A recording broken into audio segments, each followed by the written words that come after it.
दिन भी है।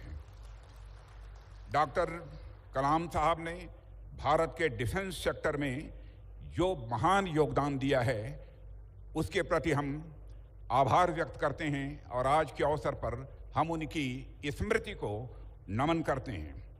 साथियों, इस वेरी लो फ्रिक्वेंसी स्टेशन के निर्माण से जुड़े सभी स्टेक होल्डर्स को भी मैं अपनी तरफ से हार्दिक बधाई देता हूं। इसके साथ ही मैं तेलंगाना सरकार का और विशेष रूप से तेलंगाना के माननीय मुख्यमंत्री श्री ए रेवंत रेड्डी जी का भी विशेष योगदान के लिए मैं तहे दिल आभार व्यक्त करता हूं। जैसा उन्होंने कहा कि राजनीति का मतलब यह नहीं है कि जो देश हित में काम हो उसे न किया जाए, और बड़े दिल के साथ उन्होंने इस काम को किया है।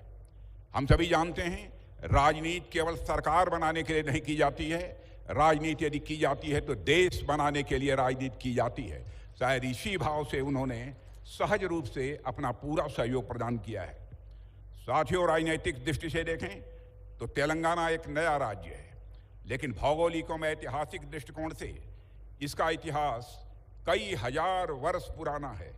यदि आप प्राचीन इतिहास या मध्यकालीन इतिहास पर नजर डालें तो यह हमेशा से ही एक बहुत ही प्रॉस्परस यानी समृद्ध क्षेत्र के रूप में यह जाना जाता रहा है। चाहे मौर्य साम्राज्य हो, सातवाहन साम्राज्य हो, फिर काकतीय वंश हो, हर काल में यह तेलंगाना का क्षेत्र अपने एग्रीकल्चरल एडवांसमेंट और आर्किटेक्चर कंट्रीब्यूशन के लिए सारे देश में जाना जाता था। सिर्फ प्राचीन काल ही नहीं, बल्कि मैं मानता हूं कि आधुनिक काल में भी तेलंगाना राज्य राष्ट्र की प्रॉस्पेरिटी में, राष्ट्र की समृद्धि में अपना बहुत बड़ा योगदान देता रहा है। साथियों, प्राचीन काल से लेकर अब तक तेलंगाना की प्रॉस्पेरिटी के पीछे मैं सिर्फ और सिर्फ एक ही कारण देख पाता हूं, और वह है यहाँ के लोगों की कड़ी मेहनत, यहाँ के लोगों का कड़ा परिश्रम। मुझे कई मौकों पर तेलंगाना आने का अवसर मिलता रहता है और यहाँ के लोगों से बातचीत करने का भी अवसर मिलता रहता है। इसके अलावा रक्षा मंत्रालय में या फिर आर्म्ड फोर्सेज में भी तेलंगाना के कई अधिकारियों से मुझे बातचीत करने का समय समय पर अवसर मिलता रहता है। तो मैं उनमें एक चीज जरूर देखता हूं, वह देखता हूं उनकी हार्ड वर्किंग, उनकी कड़ी मेहनत। इस क्षेत्र के लोगों के अंदर काम करने के प्रति गजब की कर्मठता देखने को मिलती है, इसलिए इस क्षेत्र के लोग भी अभिनंदन के पात्र हैं। मैं मुख्यमंत्री श्रीमान रेवंत रेड्डी जी से कहना चाहूँगा कि आप बड़े भाग्यशाली हैं कि आप इतने मेहनती लोगों का प्रतिनिधित्व कर रहे हैं और आप यहाँ के मुख्यमंत्री हैं। साथियों, जब यह वेरी लो फ्रिक्वेंसी स्टेशन अपने निर्माण के बाद यह काम करना प्रारंभ कर देगा, यानी जब फंक्शनल हो जाएगा, तो हमारे मैरीटाइम फोर्सेज के लिए अनेक दृष्टि से यह बहुत ही महत्वपूर्ण सिद्ध होगा। मेरी नज़र में इस प्रकार के हाई टेक इंफ्रास्ट्रक्चर सिर्फ एक मिलिट्री इस्टेब्लिशमेंट ही नहीं होते, बल्कि इनका स्ट्रेटेजिक रोल, रणनीतिक भूमिका इन्हें नेशनल इंपॉर्टेंस का स्वाभाविक रूप से दर्जा देती है।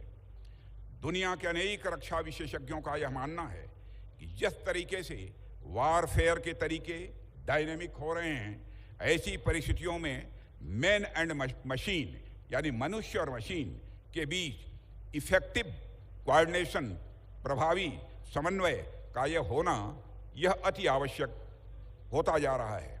चाहे वह साधारण परिस्थिति हो या फिर असाधारण परिस्थिति, हर स्थिति में किसी भी कमांड सेंटर का उससे जुड़े हुए सभी लोगों के बीच इंफॉर्मेशन के सीमलेस फ्लो का यह होना बहुत जरूरी है। और इस प्रकार के कम्युनिकेशन के लिए ऐसे सेंटर्स मैं मानता हूं कि बेहद इंपॉर्टेंट होते हैं। साथियों, एक स्ट्रांग मिलिट्री कम्युनिकेशन सिस्टम कई कारणों से यह महत्वपूर्ण होता है। इफेक्टिव कम्युनिकेशन किसी भी कॉम्प्लेक्स ऑपरेशन के कोऑर्डिनेशन में यह बहुत ही आवश्यक हो जाता है, और यह मिशन में शामिल पर्सनल के रोल, रिस्पॉन्सिबिलिटी और उस मिशन के ऑब्जेक्टिव्स के प्रति उनकी अवेयरनेस, उनकी जागरूकता को यह लगातार बढ़ाता रहता है। एक क्लियर और सिक्योर कम्युनिकेशन चैनल न केवल टाइमली और इफेक्टिव डिसीजन मेकिंग में वह मदद करता है, बल्कि कमांड के ऑर्डर्स को फील्ड फॉर्मेशन तक पहुंचाने और सबऑर्डिनेट से फीडबैक प्राप्त करने के लिए भी यह एक महत्वपूर्ण माध्यम होता है। साथियों, दूसरी ओर जब सोल्जर्स अपने को पूरी तरह से इन्फॉर्म्ड और इंक्लूडेड पाते हैं तो उनके मोरल और यूनिटी को बहुत ही बढ़ावा मिलता है। किसी भी युद्ध स्थल या ऑपरेशनल एनवायरनमेंट में यदि पूरी इंफॉर्मेशन अवेलेबल हो तो इसका सेफ्टी और स्टडी दोनों पर काफ़ी पॉजिटिव इम्पैक्ट होता है। इन सब बातों के अलावा क्राइसिस मैनेजमेंट की अवस्था में एक क्लियर कम्युनिकेशन चैनल तो एक रामबाण की तरह यह काम करता है, और ऐसा तब और यह आवश्यक हो जाता है जब सिचुएशन बहुत ही डायनेमिक हो, यानी बहुत ही गतिशील हो, और रिस्पांस टाइम जब बहुत कम होता है। यह सब बातें ऐतिहासिक रूप से सिद्ध हैं और हम इतिहास से सीखते हुए भविष्य की सुरक्षा और समृद्धि के लिए लगातार हम सभी प्रयासरत हैं। साथियों, कम्युनिकेशन के महत्व को जब मैं ऐतिहासिक रूप से सिद्ध कह रहा हूं तो यह ऐतिहासिक कहने का मेरा मतलब मानव सभ्यता के प्रारंभ से ही है। मानव इतिहास के पन्नों को आप पलटें तो आप यह पाएंगे कि पूरी मानव सभ्यता का जो इवोल्यूशन हुआ है, जो विकास हुआ है, वह एक तरह से कम्युनिकेशन और इवोल्यूशन के आधार पर हुआ है। जब भाषा का आविष्कार नहीं हुआ था तब भी मानव किसी न किसी माध्यम से आपस में कम्युनिकेट करता था, यानी एक दूसरे से बातचीत करता था किसी न किसी माध्यम से। आपने देखा होगा कि भीमबेटका जैसे अनेक प्राचीन स्थलों पर आदि मानव के द्वारा ऐसे चित्र बनाए गए हैं जिसमें वह इशारों के माध्यम से कुछ कहना चाहते हों।